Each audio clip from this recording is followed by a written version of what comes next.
Today I had a really good session. These throws today were the best I've thrown in a long time.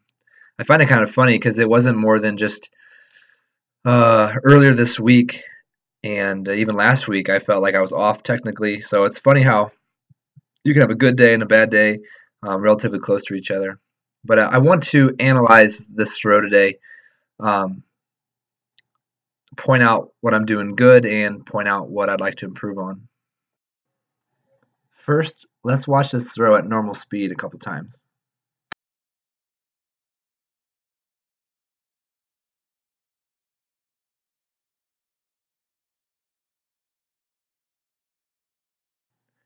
As you can see, this is a non-reverse full throw. What I like here is my balance and rhythm. So throughout the entire throw, my center of gravity is right on top of my feet, and I am smooth the whole time. Let's stop at this position here. Notice the yellow circle and the yellow line. This is where I have improved. So as you can see, my left heel is turned forward, and my right foot is just now starting to come off the ground, and my knees are wide. This is a strong hip position and a strong leg position. You must hit this position in order to set up the back of the ring and the entry going into the circle. Now take a look at the red line, the straight line right up above my left foot. Ideally, we want the left shoulder over the left knee, over the left foot, all in a straight line. And as you can see, this is pretty good, especially for me. I have in the past had trouble not getting my weight over to my left side, but this is pretty good for me, and I've made an improvement there. The other positive you can see here is my left arm. I'm not throwing it into the circle, so it's not leading me. I would say my legs and my left knee going down, and my hips are at this point of the throw still leading the throw, and I'm not throwing my arm. This is a good thing.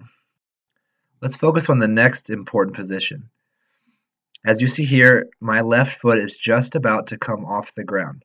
My left leg is relatively straight, and if you notice before this, my left leg is in a straightening movement. And ideally, you want the left knee to be bent and low to the ground, almost like your shin is parallel to the ground as that left leg comes off the circle. But I am extending my left leg and coming up a little bit, so I need to improve on that.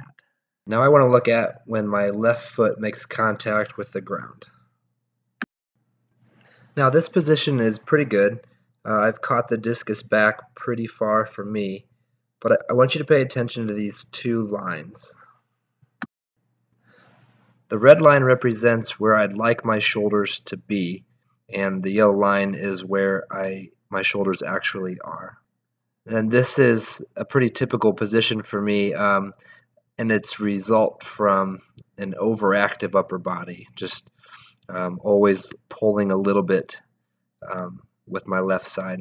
And you can see here, because my left foot come down a little bit late, I'm a little bit open as I'm in this power position. So even though that's negative, this is actually pretty good for me, and overall this throw is really square, and I end up hitting the discus with square shoulders. So I'm not upset with it, but this is still an area where I'd like to improve a lot. So I am very happy with my progress. So I've been training hard, throwing a lot, working on technique since the end of November, and I'm starting to see the fruits of that labor. I'm starting to figure out some of my form, which is good because I'm going to be opening up competing soon, so it's fun to have some good feeling as I prepare to compete again. Also, this month marks my second full year of training since I restarted in April 2015. So it's good to have 2 years of training under my belt, to get strong again, and then to throw far again. I think it's about time, and I'm looking forward to throwing far.